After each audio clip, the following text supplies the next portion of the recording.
Bagaimana jika semuanya baik-baik saja? Kalau begitu mari kita mulai saja. Assalamualaikum warahmatullahi wabarakatuh.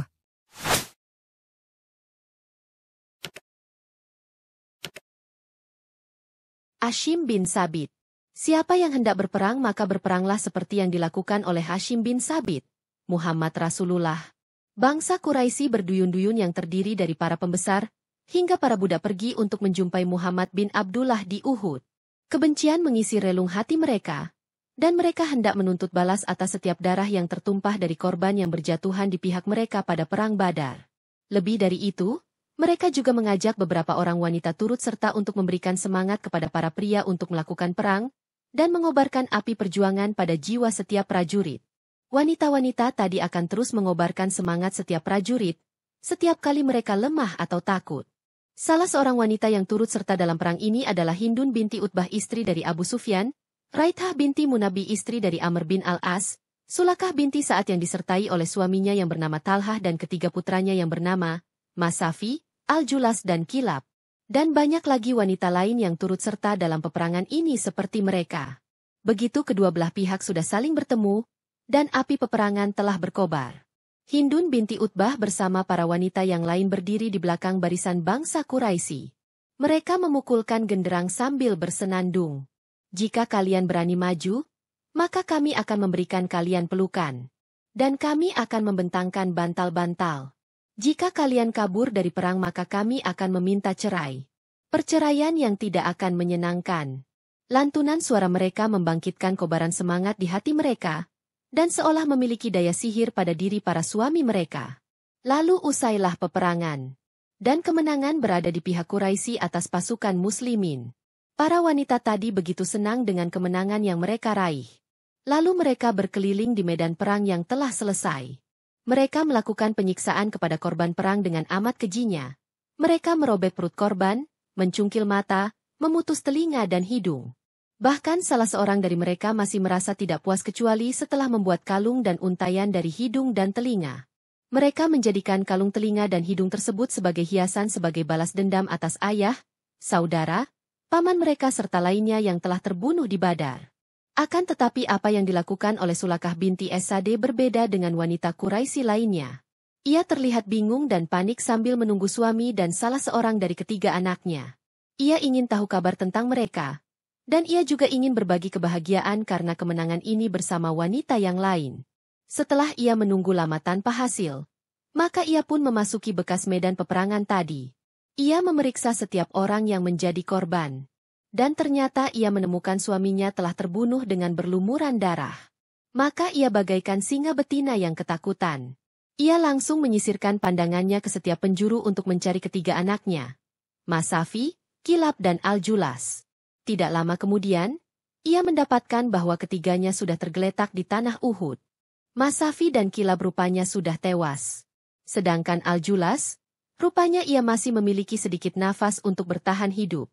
Sulafah menangisi anaknya yang sedang menghadapi sakaratul maut. Ia meletakkan kepala anaknya di pangkuannya. Sulafah mencoba untuk menghapuskan darah yang ada di kening dan mulut anaknya. Sulafah sudah kehabisan air mata akibat kesedihan yang ia rasakan pasca perang. Kemudian Sulafah mendekatkan diri kepada anaknya sambil berkata, "Siapa yang telah mengalahkanmu wahai anakku?" Anaknya berusaha untuk menjawab, akan tetapi ia tak kuasa lagi. Kemudian Sulafah kembali mendesak dengan pertanyaannya, dan kali ini anaknya mampu menjawab dengan berkata, "Orang yang membunuhku adalah Hashim bin Sabit, dan ia juga yang telah membunuh saudaraku Musafi dan..." Akhirnya Al-Julas pun menghembuskan nafas terakhirnya. Maka menjadi gilalah Sulafah binti Sa'ad. Ia langsung berteriak sambil menangis sekuatnya. Ia bersumpah demi Lata dan Uzza bahwa ia tidak akan pernah merasa puas kecuali bila bangsa Quraisy telah membalaskan dendamnya dari Hashim bin Sabit dan membawa tengkorak kepalanya agar ia jadikan tempat khamr untuk diminum. Kemudian Sulafah bernazar untuk memberikan siapa saja yang mampu menangkap, menawan atau membunuh Hashim bin Sabit lalu membawa kepalanya kepada Sulafah, maka ia akan diberi harta apa saja yang paling indah. Maka tersebarlah berita tentang nazar Sulafah ini di kalangan bangsa Quraisy.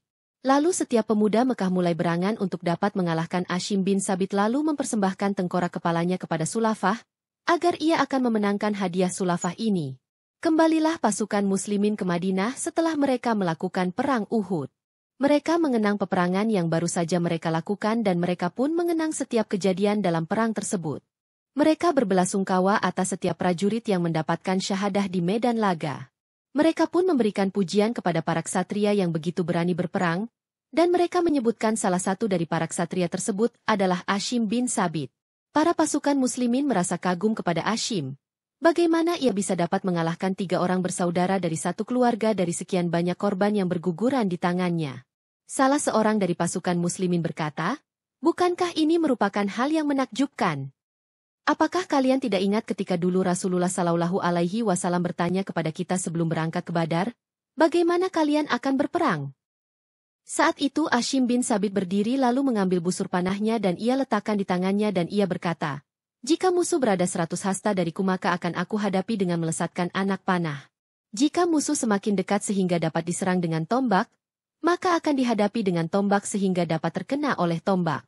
Jika tombak sudah tidak mungkin lagi digunakan, maka tombak tersebut akan kami letakkan dan kami akan mengambil pedang dan mulai duel dengan pedang."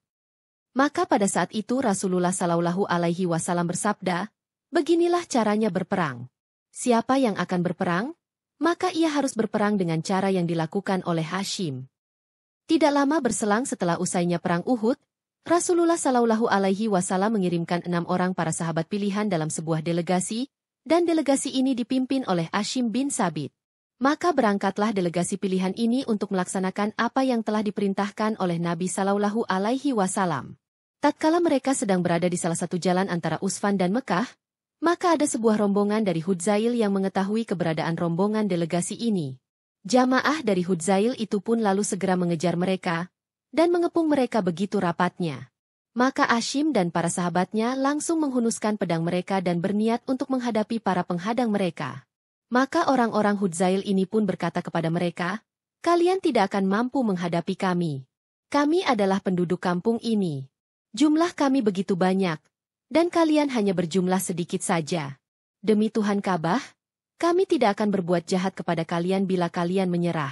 Dan kalian dapat memegang janji Allah ini." Maka keenam sahabat tadi saling melemparkan pandangan kepada masing-masing mereka seolah mereka sedang bermusyawarah akan apa yang mesti mereka lakukan. Lalu Hashim menoleh ke arah para sahabatnya dan berkata, "Aku tidak akan percaya dengan janji seorang musyrik." Kemudian Hashim teringat akan nazar Sulafa atas dirinya, dan Hashim langsung menghunuskan pedangnya dan berdoa, "Ya Allah, aku akan berjuang dan membela agamamu. Maka jagalah daging dan tulangku sehingga tidak ada musuh-musuh Allah yang dapat mengalahkannya." Kemudian Hashim menyerang orang-orang Hudzail tadi yang diikuti oleh kedua orang sahabatnya. Mereka adalah Marsad al-Ghanawi dan Khalid al-Laitsi. Mereka terus melawan kepada orang-orang Hudzail ini sehingga mereka pun tewas satu demi satu. Sedangkan ketiga orang sahabat Rasul lainnya, mereka adalah Abdullah bin Tariq, Zaid bin al-Dutsunah dan Hubaib bin Adi. Ketiganya menyerahkan diri kepada orang-orang Hudzail tadi. Namun orang-orang Hudzail telah berkhianat kepada mereka. Orang-orang Hudzail ini tidak mengerti bahwa salah seorang dari korban tersebut adalah Hashim bin Sabit. Begitu mereka mengetahuinya, maka mereka menjadi amat girang, dan mereka menghayalkan bahwa mereka akan mendapatkan hadiah yang besar. Tidak heran, karena bukankah Sulafah binti Esade telah bernazar bila ia berhasil menangkap Hashim bin Sabit maka ia akan meminum khamr dari tengkorak kepalanya? Bukankah ia sudah berjanji bagi siapa saja yang dapat membawa Hashim hidup atau mati kepadanya? Maka si pembawa akan mendapatkan harta apa saja yang ia inginkan. Tidak selang begitu lama setelah peristiwa terbunuhnya Hashim bin Sabit ini sehingga suku Quraisy mendengar kabarnya. Sebab suku Hudzail ini tinggal tidak jauh dari Mekah. Maka para pemuka Quraisy mengutus seseorang dari mereka kepada para pembunuh Hashim, agar kepala Hashim diserahkan kepada mereka. Hal itu demi membayar kebencian Sulafah binti Esade, dan agar ia dapat menepati sumpahnya. Di samping itu juga agar rasa sedihnya akibat tewasnya ketiga anaknya berkurang yang telah dibunuh semuanya oleh Hashim. Para pembesar Quraisy ini menitipkan harta yang banyak pada utusan tadi, dan menyuruh utusan tersebut untuk memberikan harta tersebut kepada para penduduk Hudzail begitu mereka menyerahkan kepala Hashim. Para penduduk Hudzail hendak memotong kepala Hashim, dan mereka kaget bahwa kepala Hashim telah dikerubungi oleh lebah dari seluruh sisinya. Dan setiap kali mereka hendak mendekat kepada bangkai tubuhnya, maka para lebah tadi akan terbang ke muka mereka dan menyengat mata, kening dan setiap tempat pada tubuh mereka. Semua lebah tadi berusaha untuk mengusir mereka dari tubuh Hashim.